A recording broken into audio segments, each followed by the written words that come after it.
All right, so I'm very excited about this. I think to say I'm excited is an understatement. I joked a few moments ago that I had no business starting a think tank, which actually wasn't a joke. I really, really do believe that. But that doesn't mean I'm not proud of what we've accomplished. I look around this room. I was sharing to someone earlier. It blows my mind. The Friday after the Gala, two things happen. I'm a little hungover. Sorry, Mom. And I take a step back and say, my gosh, I can't believe that this many leaders, national security leaders and executives in our country, and many of whom flown in from around the country, took time out of their schedule to support us. And it really means a lot. However, I'm a pretty practical guy, I try to be. And I've always known that getting ICIT to the next stage would require a CEO to do the day-to-day operations with deep policy expertise and national security credentials, and frankly a network and a pedigree that wasn't the way that I got to where I am today. When I first met Corey, it was actually during a working session for the Cyberspace Solarium Commission. We were asked to bring in a group of about a dozen or so fellows. We had a 3-hour working session. I think Jerry was there. I think Laura was there. Again, one of those moments where I'm like, wow, who would have thought ICIT would have a seat at the table, but here we are. And then I met Allie King, this fabulous friend, but I met Corey. And we can clap for Allie, that's okay. But I met Corey, and I'll be honest, Corey, I didn't even say, where's Corey? Oh, there you go. I haven't even told you this. I was trying to remember how it is that we just kept hanging out and kept talking, but I liked him from the beginning. He was clearly wicked smart.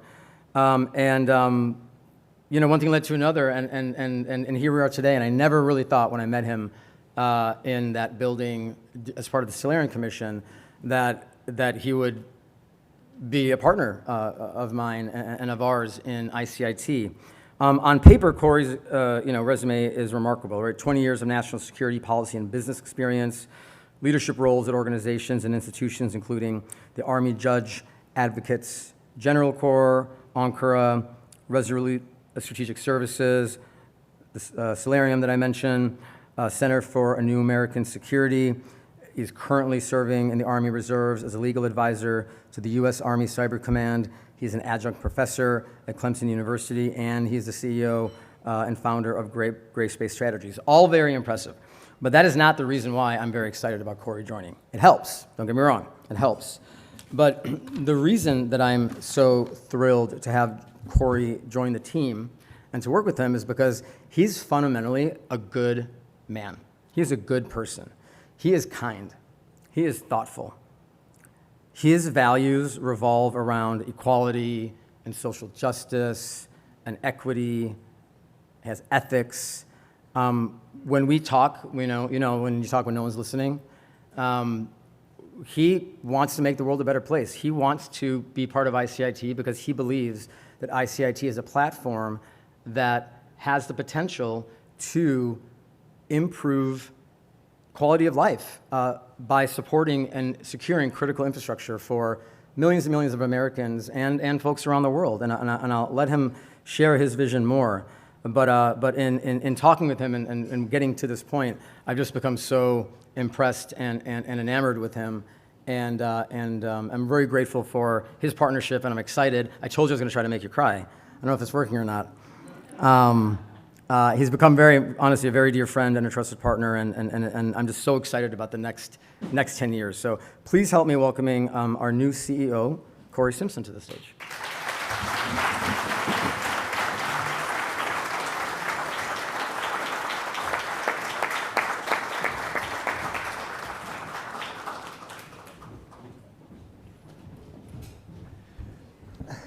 Parm is a hard act to follow, and I know I've got big shoes to fill.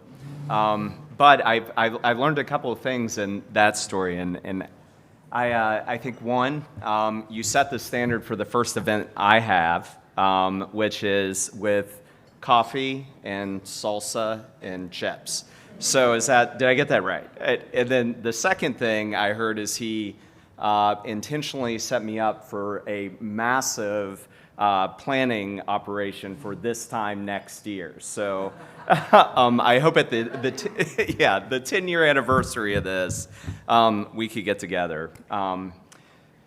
This is humbling. It's humbling to be standing in front of you today, and I've given a lot of thought about really just where to start. When you talk about critical infrastructure, you talk about technology, and you talk about securing both, it's a big world. And there is a lot of different pieces and parts. And Parham asked me to do something very hard. What he failed to mention about me is I was a trial attorney for about 20 years. And so he's like, dude, you got 5 minutes. And I'm like, nah, that's not going to work. So I did. He was kind enough to give me 10. And then he took way more than his allotted time, I'll note. But so, yeah. So the guy tells me this. It's directional, and you're like, yeah, time moves in one direction, Parham. So, but here we are. Thank you so much for tonight. I am going to try to get through this as quickly as possible. But there are some things that I want to talk about, and I want to begin with just thanking Parham, Joyce, the ICIT team for this opportunity. I'm humbled. And thank you to all the donors, fellows, researchers, supporters, friends. Without you, none of what we have done and none of what we will do would be possible. Thank you to the mentors and friends of mine, many here tonight, for your love, support, generosity, most important, probably your patience. I know I've needed a lot through the years, and thank you for being here. And with Veterans Day, I would be remiss. So 20 years now in June, it's 20 years in June. And when I was doing organized crime and drug enforcement as an AUSA in the Southern District of West Virginia, planes hit towers and lives changed dramatically. Joined the Army. It was going to be 4 years. I was going to go back home. 4 years turned into 20. So it's as we head into Veterans Day, and with so many current, former soldiers, sailors, airmen, and Marines, thank you. Thank you for the courage that it took to write that blank check to our country, to one another. And thank you for really volunteering. The volunteer force, the all-volunteer force, is one of our greatest national treasures. So. And last but not least, thanks to my family, my wife, Dr. Megan Simpson, couldn't be here tonight. She does the important work of saving people's lives, so she is out doing that. And as I stand before you, I just want you to know that I wouldn't be here without her really unconditional love and support. So here we go. 10 minutes to wrap up cybersecurity, critical infrastructure, technology. In securing all of it. If I were to break it down, and I start with this, I want to start with a win. And I want to start with a win with a complete awareness that, there's a book on it, Start With Why. I understand that, but in the moment that we find ourselves in right now, this moment, it's really a moment in which the win is our why. And let me explain. This moment, our moment, it's not a night, but a collective moment that we all share. Whether we call it a decisive decade, a digital transformation, a fourth industrial revolution, the world is undergoing radical change. The speed, scale, complexity, it's dizzying. We've arrived at an inflection point. Certain macro questions that have been deferred can no longer be delayed in answering. Probably the most important among them, at least to me, is what are we transitioning from and what are we transitioning to? Are we headed to a better place or worse? There's evidence to support both sides of that ledger. In channeling my best inner lawyer, let me put your minds at ease, eliminate your doubt, and answer decisively. It depends. It depends on how much each of us individually and all of us collectively, how we answer that question. And it's going to take each of us and all of us working together to do our part to get this right. Whether critical infrastructure, the technology stacks that make it work, or the security of both, together, united by a shared sense of community and responsibility, is the only way to ensure we're heading towards a better tomorrow. And together, we'll get there. So at this moment, and Parm told me I had to do some policy talk, and then proceeded to say that he finds policy talk boring. Thanks, Parm. So bear with me here for a second, because I believe the policy does frame the moment that we're in. The Biden administration has developed and is executing a strategy to geographically diffuse the industrial and innovation base of America. This place-based industrial and innovation strategy has been accompanied by a $1.2 trillion investment by Congress. It's the largest federal investment in the United States since FDR's New Deal. It's a generational moment. So, in terms of scale and just large-scale disaster or conflict, it's smart, it's prudent. We're creating more targets, and we're creating more resiliency. In terms of, from a moral and ethical perspective, we're doing what we've always done. We're challenging the status quo to move forward to that more perfect union. And what is that status quo? It's a status quo in which talent is equally distributed, but opportunity is not.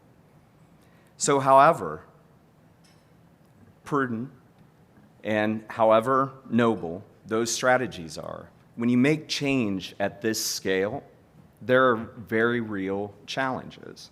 And I want to talk about one of those where ICIT is engaging. ICIT today is engaging with many state, local, tribal, and territorial governments to help them as they try to make sense of what to do with this opportunity. If you think about it from their perspective, they're looking at jobs, jobs, jobs, right? They go out, they're competing for their proverbial piece of that massive pie. And before the press release ink is dry, they're looking for the next opportunity. It's the job. And as all of that comes in, how are we going to fill those opportunities? So, and I'll use just one example. My home state of West Virginia, over the course of the last 90 days, has had $4 billion of federal investment announced, right around that number. Somewhere between 20 and 30,000 new jobs created in the state. It's incredible. It's a generational opportunity that can change the little farming community that I grew up in. And as we look at that moment, the plan behind it, how are we going to fill those jobs? I think can best be described by the 1989 movie quote, "If you build it, they will come." And I got to tell you, that's a problem. That movie, it's a fiction. And that's not a strategy. In fact, it's even a misquote. The quote from the movie is, "If you build it, he will come." The point is whether we're building in the cornfields of Iowa or the mountains of West Virginia, the massive upskilling and reskilling of local populations needs to be quantified. The corresponding training and education programs developed. And when local populations can't meet the new job demands, recruiting efforts must similarly be quantified, developed, and deconflicted, ideally harmonized, to ensure that every new industrial or innovation site isn't competing with every other new industrial or innovation site, every existing one, and every expanding one. Don't get me wrong, it's a fantastic problem to have, but it's a problem. And we're determined to help solve it, because in this moment, it must be solved. And we're going to solve it like we're going to solve every other problem together. The Institute for Critical Infrastructure Technology, when answering, what is critical infrastructure? What are the technology stacks that make it work? And how do we secure both? We will see those answers through a people-focused lens. Not that we haven't, not that you haven't, But using more of a Maslow's hierarchy type of a filter, we'll be placing an emphasis on people in a more direct, simplified, and foundational manner.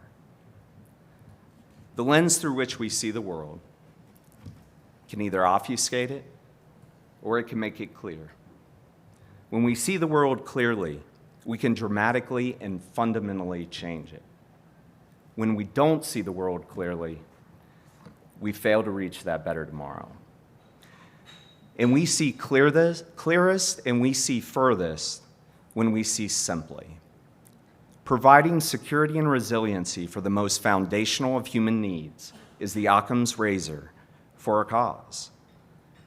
And from here we build. At the heart of any meaningful national security strategy is the well-being of people, ensuring that basic needs such as food, water, shelter, healthcare is met is not merely a moral imperative, it's a cornerstone of stability and resilience. A population whose foundational needs are addressed is less vulnerable to the destabilizing effects of poverty, disease, natural disaster, disinformation campaigns, foreign influence. Investing in people and communities in this way fosters a sense of belonging and loyalty, crucial for maintaining internal cohesion, especially in front of external threats. Furthermore, when a nation takes care of its people, it enhances its international standing, sets a precedent for humanitarian values, and strengthens alliances. So a strategy that prioritizes the welfare of people not only upholds the dignity of the nation, but also reinforces the very fabric of the security infrastructure. I can think of no better way to do this than the focus on critical infrastructure, the technology stacks that enable it, and helping ensure the security of both through a people-focused lens. Our mission at ICIT, and I'm excited to get to work. So, I end where I began, but with a challenge. In this moment, our moment, be a bridge. Connect when to why. Connect people, connect ideas. Today, radical change is happening. And each of us can build from our past and connect with our future in a way that ensures we are building towards a brighter tomorrow. Be a bridge, because after all, I'm pretty sure a bridge is critical infrastructure. In that way, we have your back. Together, there's nothing we can't do. Thank you for being here.